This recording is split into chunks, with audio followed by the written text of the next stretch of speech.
고린도전서 7장 20절부터 24절입니다. 각 사람은 부르심을 받은 그 부르심 그대로 지내라. 내가 종으로 있을 때에 부르심을 받았느냐 염려하지 말라. 그러나 내가 자유롭게 될 수 있거든 그것을 이용하라. 주 안에서 부르심을 받은 자는 종이라도 주께 속한 자유인이요 또 그와 같이 자유인으로 있을 때에 부르심을 받은 자는 그리스도의 종이니라. 너희는 값으로 사신 것이니 사람들의 종이 되지 말라. 형제들아, 너희는 각각 부르심을 받은 그대로 하나님과 함께 거하라. 이어서 갈라디아서 5장 1절입니다. 그리스도께서 우리를 자유롭게 하려고 자유를 주셨으니 그러므로 굳건하게 서서 다시는 종의 멍에를 매지 말라. 아멘.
안동에 가면 안동 독립기념관에 김용환 선생님의 일대기가 전시되어 있는데 그분은 의성 김씨 학봉 김성일 선생 종가의 13대 중손이기도 합니다.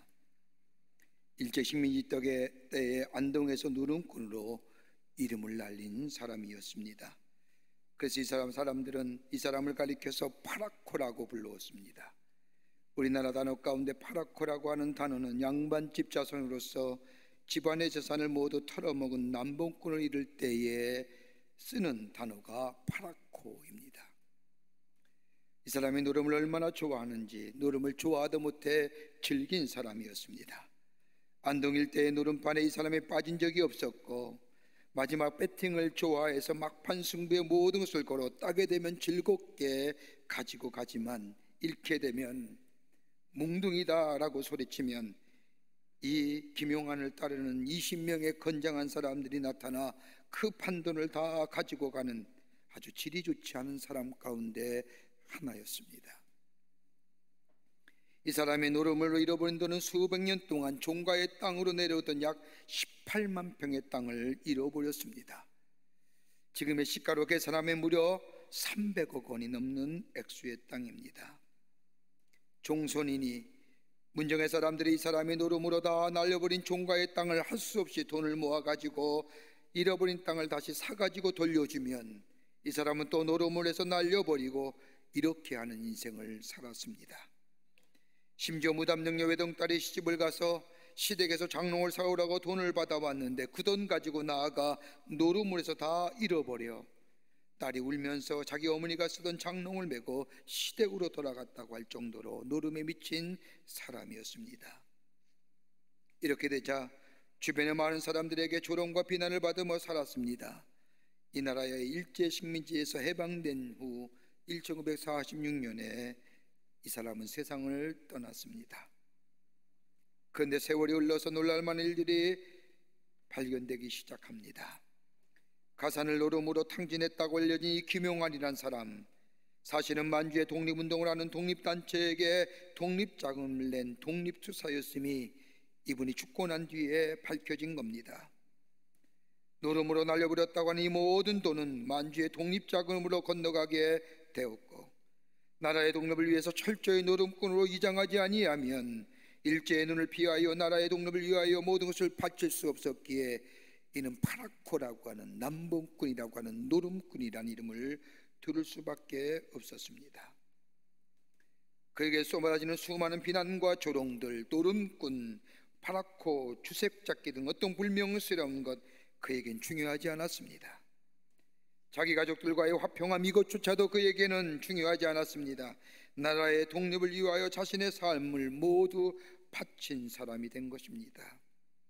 그가 죽음을 앞두에 두었을 때에 이 사실을 한 사람이 그의 머리맡에서 여보게 이제는 만주에 돈 보낸 사실을 이야기해도 되지 않겠는가 라고 말할 때 이 사람이 말하기를 선비로서 당연히 할 일을 했을 뿐인데 무슨 이야기할 것이 있겠는가 라고 하며 눈을 감았다고 합니다.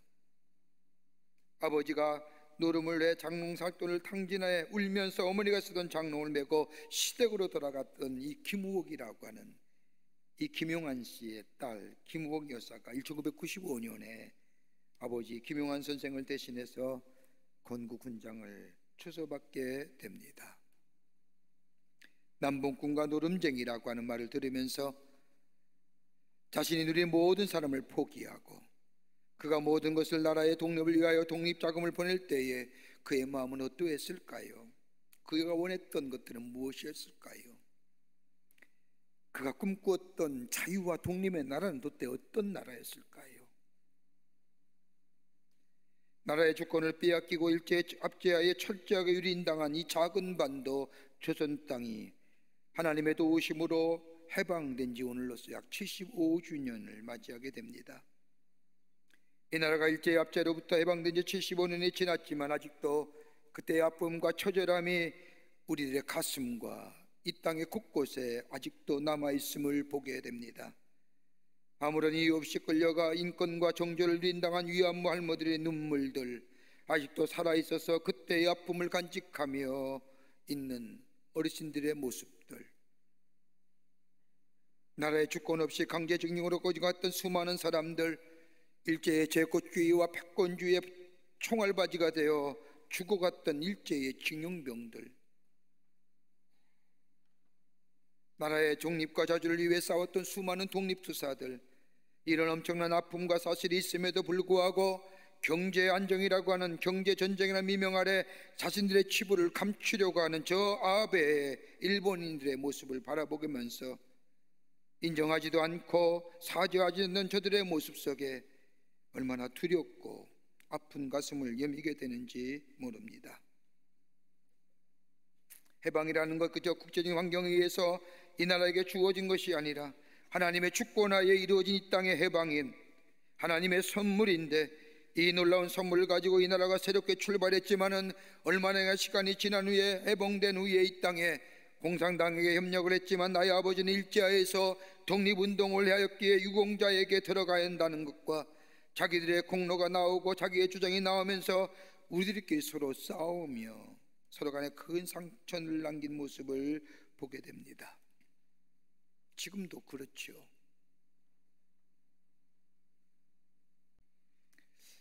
인간에 있어서 가장 중요하고 소중한 것이 있다면 자유입니다. 자유만큼 소중한 것은 아마 없을 겁니다. 그런데 자유를 얘기할 때에 정치적이고 사회적이고 도덕적인 자유, 경제적인 자유를 이야기할지 모르지만 이 외적인 자유보다 가장 중요한 자유가 있다고 한다면 내적 자유입니다. 내적인 자유가 있어야만이 외적 자유를 누릴 수 있습니다. 사회학자에 의하면 자유는 두 가지 의미의 자유가 있습니다. 하나는 소극적이고 부정적인 의미로서의 자유함을 나타나는 무엇으로부터의 자유인가? freedom, from이라는 겁니다. 나를 억압하고 옥속하는 것으로부터의 자유함은 소극적이고 부정적 의미로서의 자유함을 이야기합니다. 그러나 또 하나의 자유가 있다고 한다면 목표 지향적이며 적극적인 자유의 모습입니다. freedom for, 무엇을 위한 자유냐는 겁니다. 우리가 누리는 자유, 무엇을 위한 자유입니까? 우리가 단순히 억압되고 얽매인 것으로부터의 자유함이라고 한다면 다분히 소극적이고 부정적인 의미로서의 자유의 출발점이란 할 수 있지만, 궁극적으로 내가 누리는 자유가 무엇을 위한 자유라고 생각할 때 우리의 자유는 보다 적극적이고 긍정적이고 목표 지향적인 자유의 모습일 것입니다. 그런데 이 자유가 자유로 우리 가운데 있게 되기 위해서는 가장 중요한 것이 있다고 한다면 환경이나 상태가 아니라 자유의 가치를 아는 사람이 자유함을 누릴 수 있습니다. 가치가 무엇입니까? 가치라는 것은 사실에 대한 자기 나름대로의 견해를 붙여 인식하는 것을 가치입니다.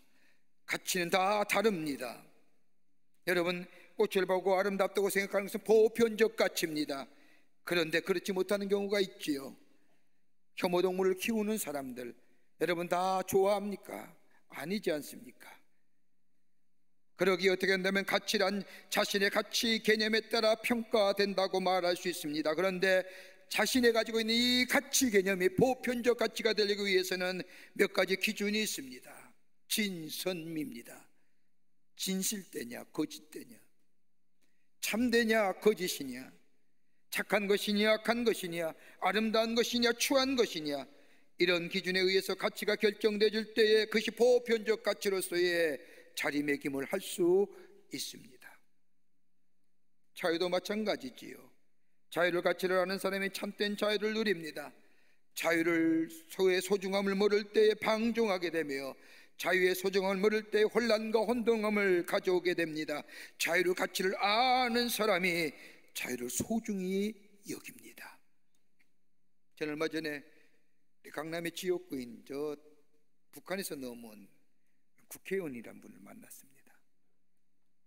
이런 얘기 저런 얘기 가운데 우리에게 감독님의 고향 얘기가 나오고 정주 얘기가 나올 때에 그분이 깜짝 놀라며 하는 말이 있습니다. 목사님, 6.25 이후에 가장 많이 기독교인이 죽은 순교당한 장소가 어딘지 아십니까? 북한의 지역에 정주와 선천이라는 겁니다. 가장 많은 그리스도인이 죽었다는 겁니다. 그도 그렇듯이 기독교의 전례가 신의주로부터 정주와 선천과 평양으로 내려오는 저 해주로 내려오는 이 길이 기독교의 복음의 전파의 통로였기에 그 당시에 그 안에 있었던 수많은 북한의 사람들의 자유함에 신앙의 장교, 종교의 자유를 깨닫고 남한으로 나와 세운 교회들이 곳곳에 있음을 보게 됩니다. 저의 교회도 그 교회 가운데 하나였습니다. 여러분, 그리스도인이 되었다는 게 뭘까요? 기독교인이 되었다는 것 어떤 의미일까요? 내가 구원받고 영원한 생명을 얻고 이 땅에 하나님이 주신 축복을 누린 것도 중요하지만 가장 원초적인 것이 있다고 한다면 다름이 아니라 자유인이 되었다는 겁니다. 진리를 알지니 진리가 너희를 자유케 하리라. 요한복음 8장 32절에 예수님이 말씀하신 것처럼 예수를, 진리 되신 예수님을 우리의 삶의 주인 모시고 예수가 나의 구원의 주임을 고백하는 자마다 우리 안에 죄의 속박으로부터 자유로워지고 육체의 욕심으로부터 자유로워지며 저주와 가치에서부터의 자유함을 얻게 될 뿐 아니라 참된 내 안에 내적 자유를 누리는 삶, 이것이 구원받은 삶이요, 이것이 하나님의 백성의 삶이라는 겁니다. 자유하십니까?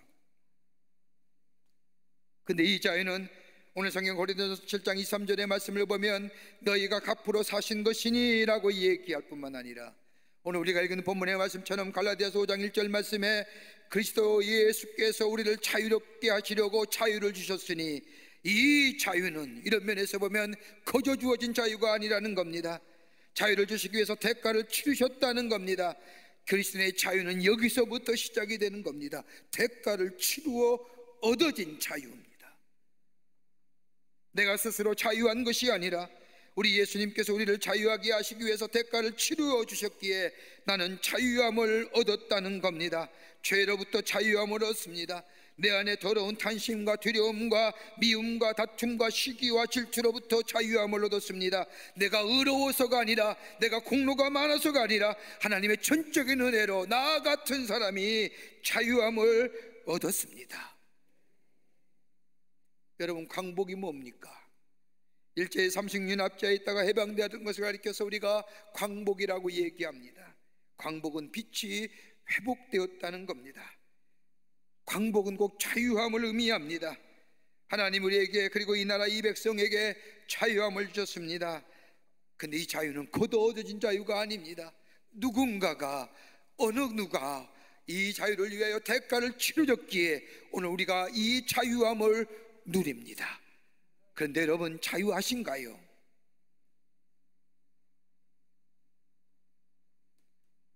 시장에 가서 물건을 사고 내가 원하고 바라는 대로 가는 것, 이거 자유함을 얘기한다고 얘기하지만 그보다 더 우리 안에 깊은 내적인 자유, 어떤 억압도 없는 이 자유함이 우리 안에 계십니까?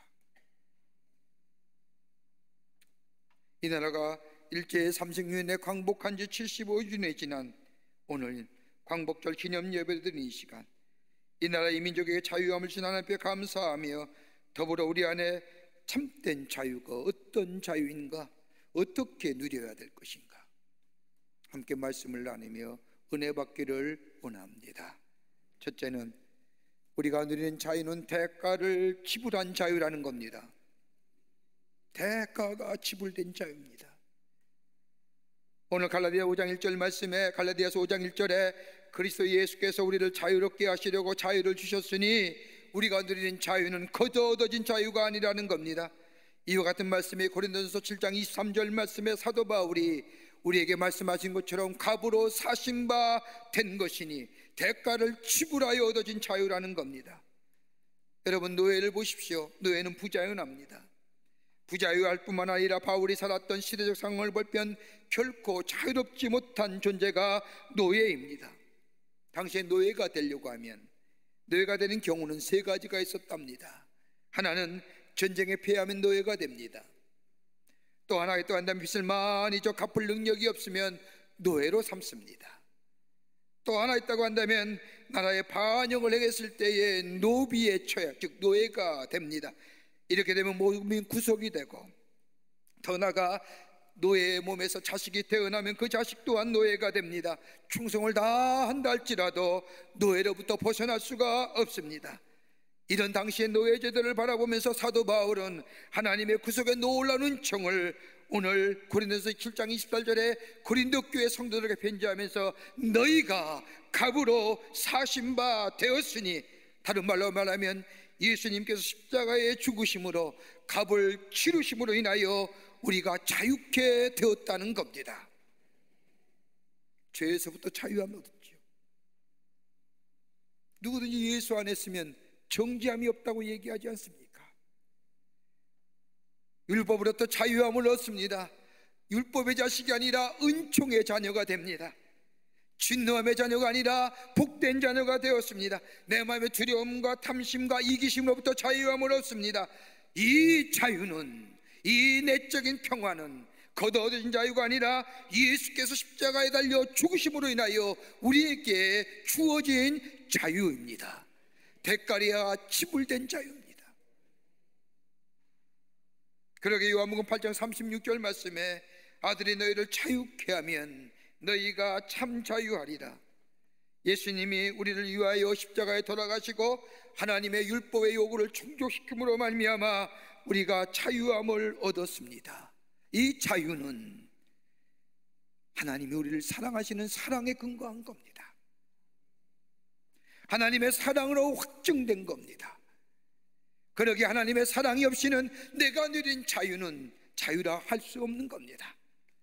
로버트 펠릭스라고 하는 심리학자는 건강한 자기사랑이란 글에서 이렇게 얘기합니다. 사랑받는 사람은, 사랑받고 자란 사람은, 사랑 안에 있는 사람은 자기사랑이 있다는 겁니다. 자기사랑이 어떤 사랑이냐? 자기를 소중하게 여긴다는 겁니다. 자신의 존엄성을, 자신의 가치를 매일매일 확인하며 삽니다. 내가 얼마나 귀한 사람인가를 깨닫고 그리고 자기 자신을 이해할 줄 압니다. 심판하거나 자기를 비하하거나 자기를 저주하지 않습니다. 잘했어, 자기 칭찬이 있습니다. 넌 잘했어, 넌 훌륭해, 넌 큰일 했어, 좋은 생각했어, 자신을 향하여 말할 수 있는 사람, 사랑받고 사랑 안에 사랑을 누리며 사는 사람입니다. 그러면서 펠릭스라는 사람은 말하기를 나는 다른 사람이 되고 싶지 않고 오직 나만이 되고 싶다라고 얘기할 수 있는 사람, 건강한 자기 사랑의 사람이라는 겁니다. 여러분 어떠세요? 간혹 가다면 나는 다른 사람으로 태어났어야 할 텐데라고 하는 사람이 있습니다. 여자이면서 남자가 되지 못한 것을 후회하는 사람이 있을 뿐만 아니라 남자로 태어났으면서도 여자가 되지 못한 것을 후회하는 사람이 있습니다. 나는 생태적으로 남자로 태어나거나 여자로 태어나야 하는데라고 하며 자신의 성의 전체성이 혼동받는 사람, 펠릭스의 의견에 의하면 이 사랑받지 못했다는 거예요. 그것을 저는 동감합니다. 나는 오직 내가 되고 싶다, 이대로 만족한다, 도도도도 아니고 내가 이대로 만족한다라고 이야기할 줄 아는 사람, 건강한 자기 사랑 있는 사람입니다. 이기적이고 욕망적이고 욕심이고 정욕적이고 타락된 자기 사랑의 모습이 아닌, 나를 자유케 하신 것에 그 근거는 하나님의 사랑이 있습니다. 나를 향한 하나님의 사랑이 있었습니다. 나를 얽매이고 나를 속박하며 나를 조여오며 나의 매였던 것들, 나의 부자연스러운 것들, 하나님이 나를 사랑하시기에 예수님을 이 땅에 보내주시며 나의 죄를 대신하여 대가를 치르심으로 인하여 나를 자유케 하신 그 하나님의 사랑, 그 사랑을 깨닫고 알고 그리고 그 가치를 아는 자는 참된 자유인의 삶을 살아갈 수 있습니다. 우리의 자유, 이 나라의 독립이 어떤 겁니까? 이 나라의 조상들이, 이 나라의 선조들이 나라의 자주와 독립을 위하여 값을 치른 결과 나라 사랑의 마음이 있었기에, 결의 사랑의 마음이 있었기에 그 사랑이 우리로 하여금 이 자유를 누리게 한 거 아닙니까? 이 자유의 소중함 누릴 뿐만 아니라 지킬 뿐만 아니라 우리 후손들에게 물려줘야 할 사명이 오늘 우리에게 있는 줄 믿습니다. 둘째로, 육체의 기회로 삼지 말라는 겁니다. 자유자로 부르심을 받은 사람은, 하나님의 사랑으로 자유케 함을 누린 사람은 더 이상 육체의 기회로 삼지 말라는 말씀입니다. 우리 말씀을 읽지 않았지만 갈라디아서 5장 13절 이하의 말씀을 보면 형제들아 너희가 자유를 위하여 부르심을 입었나니 그러나 그 자유로 육체의 기회로 삼지 말라라고 말씀합니다. 대가를 치르고 얻어진 자유, 이 자유를 가지고 다시금 육체의 기회, 너를 얽매이고 너를 속박하는 기회로 만들지 말라는 겁니다. 고린도전서 7장 23절의 말씀에 바울 또한 너희는 갑으로 사신 것이니 사람들의 종되지 말라고 말합니다. 육체의 기회로 삼지 말고 사람의 종되지 말라, 같은 내용의 말씀입니다. 여러분, 사람의 종된다는 게 무엇일까요? 육체의 소욕을 따라 사는 인생이 사람의 종된 자의 모습입니다. 육체의 소욕을 따라 사는 삶의 모습은 어떤 사람입니까? 사람의 종된 모습으로 살아가는 삶의 모습은 갈라디아서 5장 19절 이하에 이렇게 얘기합니다.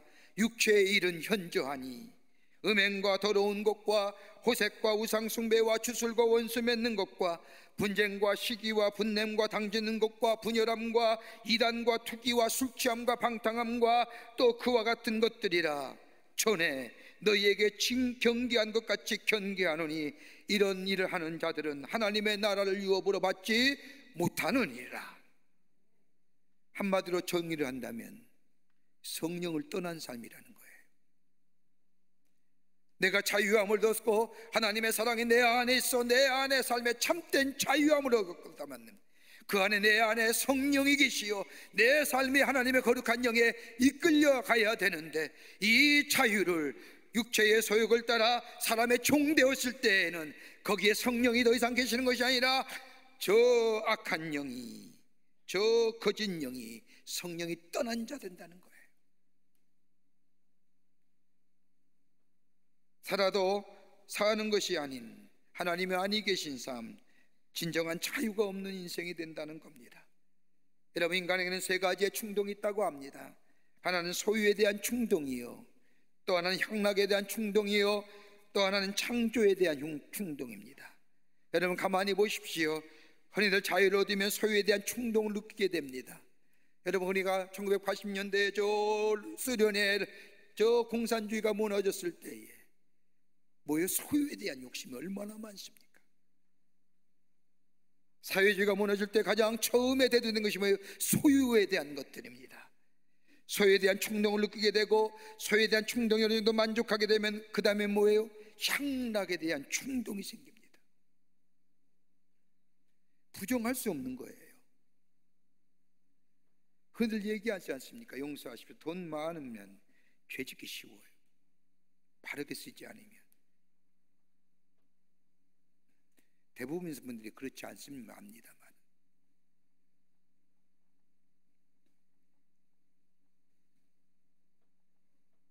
소유와 향락에 대한 참심 때문에 자유함을 잃어버리기가 쉽습니다. 우리가 여유가 있는 사람들 가만히 보면 더 많은 것들을 가지려고 하지 않습니까? 많은 것들이 얻어지면 그것 가지고 자신의 향락을 위해 쓰려고 합니다. 여러분, 누가복음 12장의 예수님의 비유 보십시오. 어리석은 부자의 비유입니다. 소출이 많아졌습니다. 소출이 많아지자 자신을 위하여 소출을 쌓아둘 곳간을 짓기에 열심을 냅니다. 그런데 이 사람은 다른 사람의 어려움이나 다른 사람의 아픔을 돌아볼 생각하지 않습니다. 누가복음 12장 9절에 19절의 말씀을 보면 이 어리석은 부자가 하는 이야기가 있습니다. 내 곳간을 헐고 더 크게 짓고 대 모든 곡식과 물건을 거기에 쌓아두리라. 또 내가 내 영혼에게 이르되 영혼아, 여러에 쓸 것을 많이 쌓아두었으니 평안히 쉬고 먹고 마시고 즐거워하리라. 여러분, 이 짧은 19절 말씀에 1인칭 나라는 단어가 무려 6번 나옵니다. 나에게만 관심 있는 거예요. 하나님이 그에게 준 풍성한 열매는 저만을 위한 것이 아니라 자신의 만족을 위해 주신 것이 아닙니다. 우리에게 재능 주신 것, 내 삶의 만족과 안위를 위해서 주신 것 아닙니다. 다른 사람과 나눔으로 인해 화평케 하고 화목케 하게 하신 하나님의 축복입니다. 나만을 생각하며 내 안위와 내 만족을 위해 사는 사람은 결코 오늘 성경 말씀대로 하나님의 나라를 유업으로 받지 못한다고 말씀하십니다. 진리를 알지니 예수를 아는 삶, 예수가 우리를 자유케 하신 것은 그 자유는 원초적인 하나님의 사랑이요, 이 하나님의 사랑을 받은 사람은 그 안에 육체의 소욕을 따라가는 삶이 아니라 성령에 이끌려가는 삶이요. 여러분, 성령은 저 육체와 대적하는 것이고 공존할 수 없는 것이고 함께 할 수 없는 삶. 자유함을 얻었다고 한다면 하나님의 사랑이 내 안에 있다고 한다면 이제 하나님의 영에 이끌려 사는 인생, 서로 돕고 육체의 법을 따라 사는 인생이 아니라 하나님의 거룩한 영에 인도함 받아 나누고 섬기며 서로의 자유의 가치, 사랑의 가치, 나눔의 가치를 소중히 여기며 우리의 삶을 영위해 나갈 때 거기에 그리스도의 나라가 임하고 전파되고 그리고 확장되는 놀라운 역사가 우리 가운데 있게 되는 줄 믿습니다. 그러기에 땅을 지향하는 마음이 아닙니다.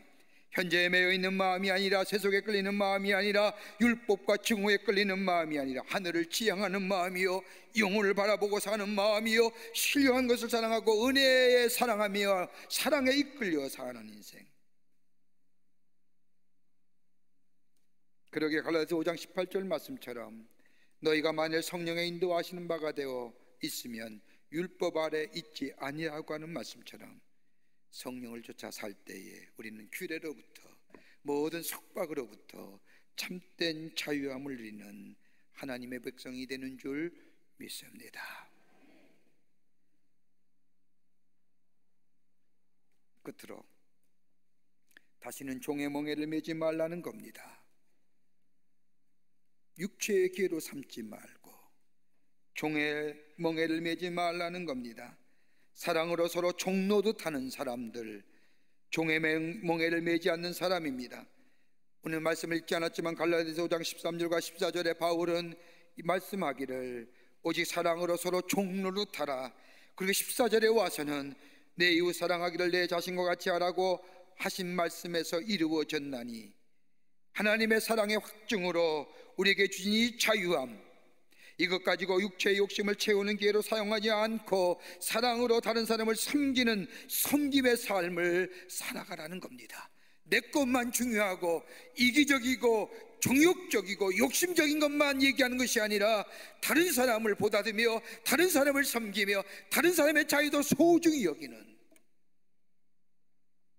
그러기 요한복음 13장 34절의 말씀처럼 내가 너를 사랑한 것처럼 너희도 서로 사랑하라고 하는 말씀처럼 서로 사랑으로 섬김의 삶을 살아가게 될 때에 여기에 자유가 있고 기쁨이 있고 감사가 있고 감격이 넘쳐난 인생이 됩니다.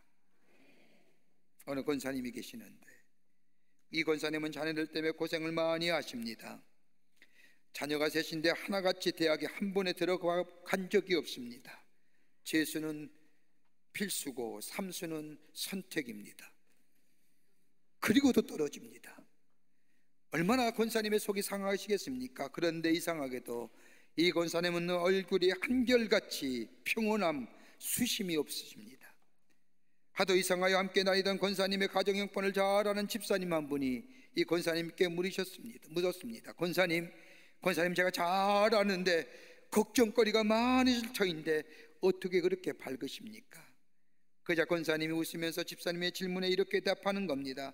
제 어머니 아버지가 저를 무척이나 사랑하셨거든요. 이런 생뚱맞은 대답이 아이들의 속속인 일과 권사님의 부모님이 권사님을 사랑하신 것과 무슨 상관이 있을까 의아하게 생각하는데 권사님이 말을 이어갑니다. 제가 우리 아이들만 한 때는 보통 속속인 게 아닙니다. 그래도 우리 아이들은 절대로 집은 나가지 않습니다. 저는 집을 들락날락했습니다. 그런데 우리 부모님은 절대로 나무라지 아니하시고 더 나아가 실망하지 않으셨습니다. 오히려 뜨겁게 사랑해 주셨습니다. 제가 이런 사랑받은 사람입니다. 그 사랑에 비하면 내가 우리 아이들에게 쏟는 사랑은 아무것도 아닙니다. 하나님 우리를 사랑하신 것, 사랑하시기에 자유함을 주신 것, 죄에서 자유케 하시고 육체의 소욕에서 자유케 하신 것, 하나님 안에 거하는 것, 그리고 하나님 안에 누리는 이 자유함이 얼마나 좋은지 우리가 깨닫게 하지 않으셨습니까? 여러분 안 그러세요? 죄 짓면 뭐예요? 마음 찜찜하잖아요. 불안하잖아요. 피해 다니잖아요. 관계성이 단절되잖아요. 어두운 곳 찾아다니잖아요. 그런데 우리의 죄에서 자유케 하셨기에 밝은 곳, 사람마다도 기쁘게 만나며 사람과의 관계성이 달라진 새로운 존재의 삶을 살게 하셨잖아요. 왜요? 우리를 사랑하시기에 우리의 죄를 사하여 주시고 우리를 자유케 하셨어요. 그 자유함의 뿌리는 하나님의 사랑이 있는 거예요. 이 사랑으로 서로를 종노릇하라는 겁니다. 여러분, 사랑의 무드에는 몇 가지가 있다고 하지요. 나는 내가 나를 대하듯 너를 대할 것이다. 율법적 사랑입니다. 내가 어떻게 하든지 상관없이 너를 사랑할 것이다. 이건 독선입니다. 내가 나를 사랑할 때까지 나는 너를 사랑할 것이다. 이건 아집이요, 집착입니다. 그러나 그리스도께서 나를 사랑하신 것 같이 나는 너를 사랑할 것이다. 이게 그리스도의 사랑입니다. 그 사랑이 뭐예요? 내가 원수 되었을 때, 하나님 앞에 죄인 되었을 때에 의인만 골라서 사랑한 것이 아니라 나 같은 원수 된 자, 하나님 앞에 죄인 된 자, 이 사랑 앞에 내가 새로워지는 겁니다. 이 사랑 앞에 내가 자유로워진 겁니다. 이 사랑이 나를 의롭다 하십니다. 이 사랑 안에 거하고 이 사랑으로 다른 사람에게 종노릇하며 섬김의 삶을 살라는 겁니다. 내 자유, 내 것만 중요한 것이 아니라 이게 참된 자유를 누리는 삶입니다. 75년 전에 이 땅에 광복 빛의 회복이란 자유함을 주셨습니다. 정치적 해방을 맞이했습니다. 하나님의 은혜로 일본으로부터의 압제로부터의 자유함을 얻었습니다. 예기치 않은 축복입니다. 온 국민이 기뻐했습니다. 그런데 자유의 가치를 몰랐습니다. 자유에 따른 의무와 책임을 몰랐습니다. 방종과 자유를 홍동했기에 힘들게 얻은 자유, 대가를 치르고 얻은 자유를 다시 빼앗기고 말았습니다.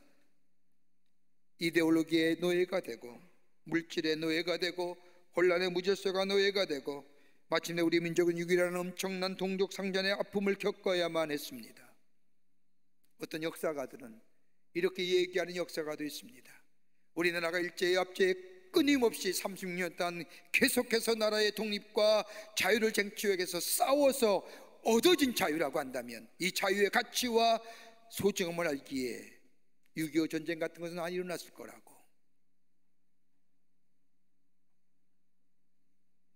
열강들의 협약에 의해서 일본의 제국주의와 패권주의가 망해짐으로 갑작스럽게 얻어진 자유, 이 소중함을 누리지 못했기에, 가치를 알지 못했기에 엄청난 전쟁의 아픔을 겪어야 한다만 했다고 이야기하는 역사가들도 있습니다. 그리고 혁명이라는 것을 경험했고요, 민주주의의 아픈 시련을 겪어야만 했습니다. 마치 이스라엘 백성이 40년의 광야에 머물면서 자유인이 되는 길을 배웠던 것처럼 이 나라 이 백성에도 많은 고난과 아픔을 겪으면서 진정한 자유가 무엇인지를 알았습니다. 깨달았습니다. 그런데 지금은 그 알고 깨달음이 우리 가운데 사라져버리고 있습니다. 그래서 내 이익이, 내가 원하는 것이 얻어져야만이 그것이 자유함을 누리는 삶이라고 생각하며 길거리에서 쏟아져 나갑니다.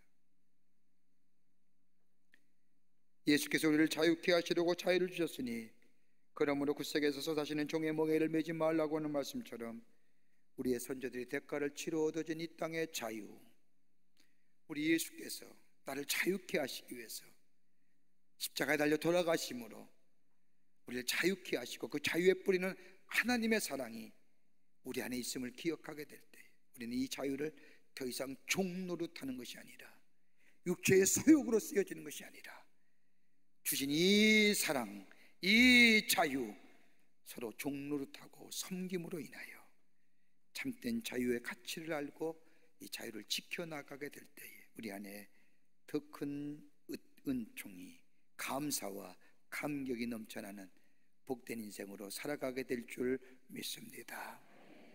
이런 은혜가 여러분과 저 가운데 넘쳐나기를 주의 이름으로 축원합니다. 하나님 감사합니다. 저희들 사랑하시고 하나님의 자녀 삼으심에 감사합니다. 우리를 사랑하시기에 우리를 자유케 하셨는데 더 이상 이 자유를 육체의 소욕이나 사람의 종되는 것이 아니라 서로 종노릇하며 섬기며 나눔으로 자유의 기쁨과 가치를 다시 한번 깨닫고 감격할 수 있는 저희들 되게 하여 주시옵소서. 성령이 우리의 삶 인도하시고 보호하시고 지켜주시옵기를 원하오면서 예수님의 이름으로 기도하옵나이다. 아멘.